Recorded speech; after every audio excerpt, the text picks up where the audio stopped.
through every single detail, let alone the notes themselves, and wondered what this jury was thinking.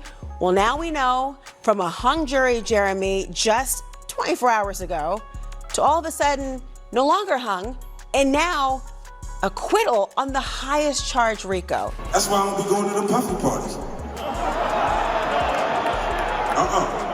Nigga hug you from the back at the same time. You have something huge coming up, which is a documentary about P. Diddy, Puff Daddy, P. Diddy. Yeah. Did he do it, right? I know you've been heavy on social media talking about it. Man, he just defeated the RICO accusations, and now he's going all out for 50, prepared to face the man who has been relentlessly exposing him and even providing funding for a whole film about his demise.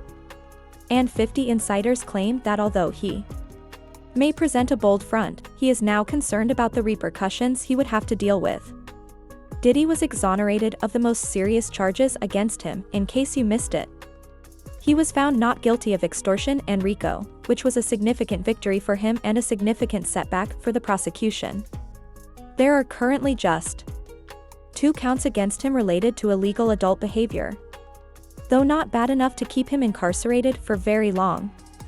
According to one legal expert, Diddy will serve time or be near to it even if the Mann Act carries a maximum punishment of 10 years. His sentence may be as little as 15 to 21 months, according to sentencing guidelines. Therefore, Diddy is undoubtedly leaving. And Diddy has one goal once he sees the light of day: face 50 Cent. Because the 50s have been teasing RICO like crazy ever since that hammer fell. Here I am keeping good company with a Drew Barrymore TV, and I don't have 1,000 bottles of lube at the house. 50 claimed to X after the FBI broke into Diddy's mansion in September 2024 and allegedly discovered over 1,000 bottles of lube stacked like trophies. He didn't stop there, though. The AI skits followed. Diddy and Jay-Z are imprisoned and appear to be Sims characters receiving punishment.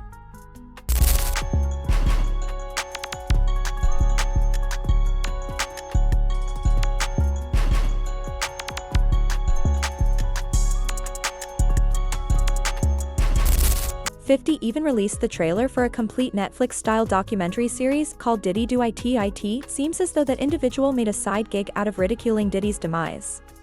Something huge coming up, which is a documentary about P. Diddy, Puff Daddy, P. Diddy. Yeah. Did he do it, right? I know you've been heavy on social media talking about it. Additionally, 50 Double Down shared that people shed lines with the phrase, "Damn, he did all that to go out like this," after Cassie's stunning testimony in May 2025. "I shook my head, this is more insane than normal. Then he struck us with a cherub statue while yelling, 'Diddy said in your mouth.'" As you can see, 50 has been involved in Diddy's case ever since he was imprisoned. And the reason he was struggling so much was that nobody ever believed he would escape. The roles have now been reversed. That acquittal is being capped by certain people.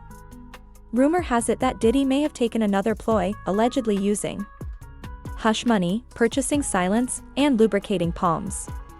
Plays as it always does. Prosecutors now pulled out all the stops during the trial, beginning with Cassie. She was the primary observer.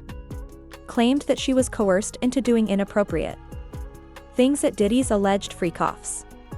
Remember the 2016 hotel hallway video, too?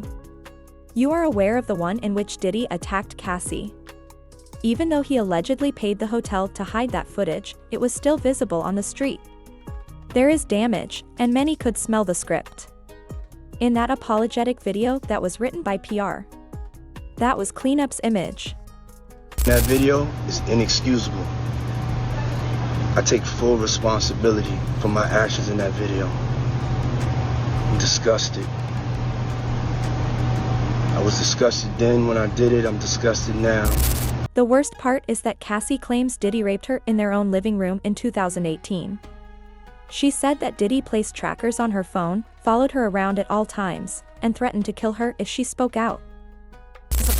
One thing that stood out to me that she said was, if she made the wrong face, the next thing I knew I was getting hit in the face. And she said he controlled almost every aspect of her life. He gave her essentially busy work, a to-do list, so he would know what she was doing at all times. If he couldn't reach her, he was incessantly texting her until someone went and checked to see where she was. This is where the darkness increases. Cassie stated in her testimony that Puff coerced her into having sex with male co-workers, and Jonathan Audi and a man known as the Punisher had corroborated her account.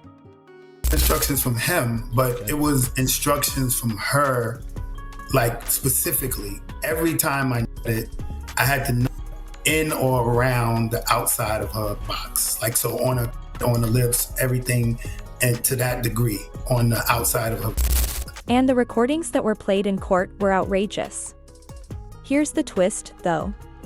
That story was completely turned on its head by Diddy's lawyers. Asserted that the women participated voluntarily and that everything was agreed upon.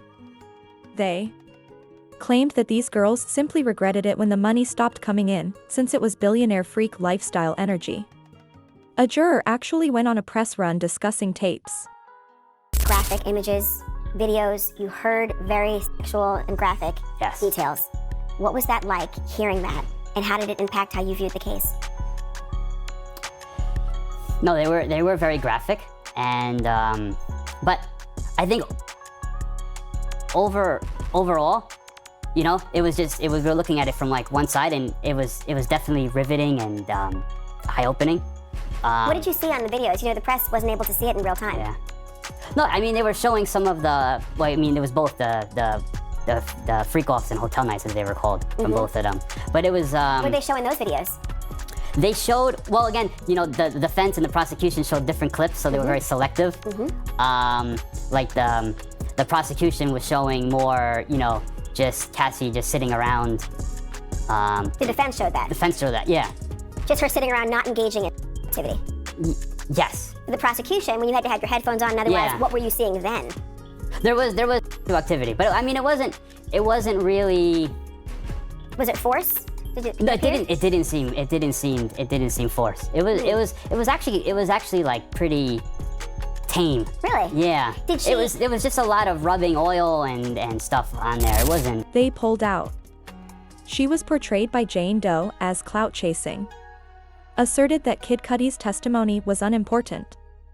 Diddy's team claimed that the public misinterpreted the entire presentation, which was a freak show.